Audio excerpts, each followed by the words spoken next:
नमस्कार। वैसे तो कहा जाता है कि जो स्कूलों में पढ़ने वाले बच्चे हैं वो भारत का भविष्य है, मगर राजनीतिक माहौल में ये भारत का भविष्य सिर्फ राजनीतिक भीड़ बनकर रह जाता है। जी हाँ, अभी हाल ही में राजस्थान के मुख्यमंत्री अशोक गहलोत नाथद्वारा के दौरे पर थे। वहाँ से भी दृश्य देखने को आए।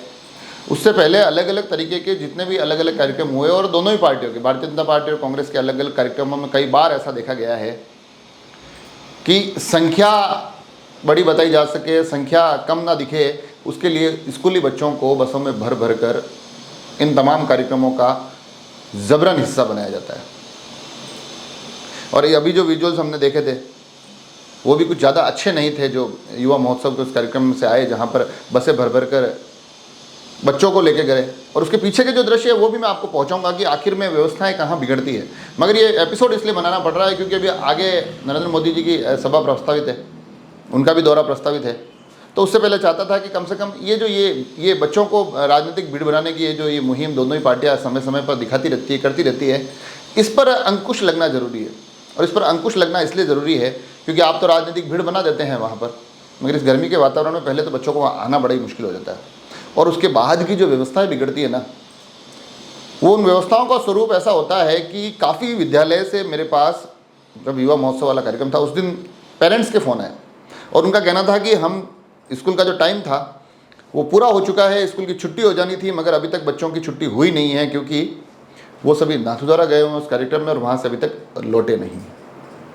तो ऐसी स्थिति में पूरा विद्यालय प्रबंधन परेशान नज़र आता है। साथ ही स्कूल के दूसरे बच्चों की भी छुट्टी नहीं कर पाते हैं। साथ ही जो पेरेंट्स वहाँ स्कूल में बच्चों को लेने आ गए हैं वो अलग से परेशान हो रहे हैं। जिन बच्चों को पेरेंट्स को लगता है कि हमारे बच्चे अब तक घर आ जाने थे, वो अलग परेशान होते हैं।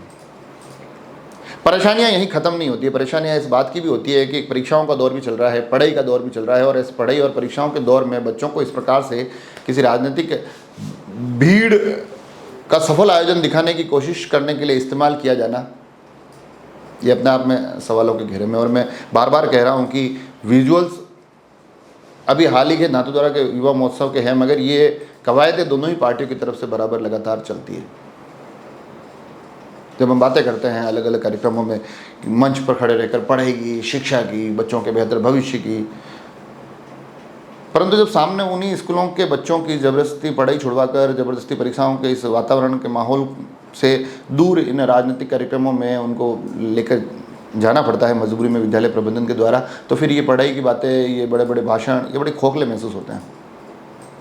साथ ही स्थिति परिस्थिति का आकलन इस प्रकार से भी करना पड़ेगा कि बच्चे वहाँ जाते हैं, इतनी दूरी पर जाना, फिर वहाँ जाकर इस गर्मी में बेहाल होना, व्यवस्थाओं के अव्यवस्थित दौर में उन बच्चों की परेशानियों में इजाफा होना। और मज़े की बात देखिए कि कई विद्यालयों की स्थिति उस दिन ऐसी थी कि जहां अमूमन विद्यालयों में 10, साढ़े 10, 11 बजे के आसपास लंच टाइम हो जाता है, परंतु उस कार्यक्रम में वहां से 3-3 बजे तक बच्चे आए हैं और फिर आकर उन्होंने खाना खाया है। तो उनकी समस्याओं का हम बड़ी सहजता के साथ अंदाज़ा लगा सकते हैं। साथ ही मज़े की बात देखिए कि जब भी राजनीतिक कार्यक्रम होते हैं तो ये तय हो जाता है कि जो बच्चों वाली भीड़ है वो समय से पहले पहुंच जानी चाहिए। नेताजी चाहे कभी भी आए, वो अलग विषय है। तो बच्चों को तय समय से पहले ले जाके वहाँ बिठा लिया जाता है, फिर उनका एक लंबा इंतज़ार रहता है।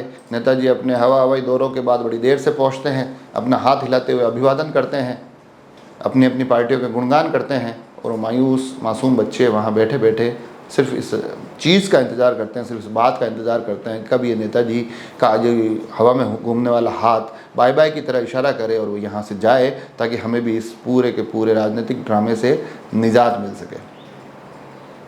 तो ये कार्यक्रम मैं इसीलिए लेकर आया हूँ कि पुनः दोहरा दूँ। दृश्य हाल ही में नाथद्वारा के कार्यक्रम के ज़रूर हो सकते हैं, मगर अलग अलग समय पर सभी राजनीतिक दल ये चीज़ कोशिश करते हैं। और आने वाले समय में, क्योंकि ये चुनावी साल है, तो तय है कि अलग अलग नेता बार बार लगातार आएंगे, मगर कोशिश की जाए कार्यक्रम के आयोजकों के माध्यम से, राजनीतिक दलों के माध्यम से, और कहीं ना कहीं विद्यालय प्रबंधन इस मामले में थोड़ा सख्त होकर बात करे कि इन बच्चों को इन राजनीतिक रैलियों में भीड़ बनाना बंद किया जाए।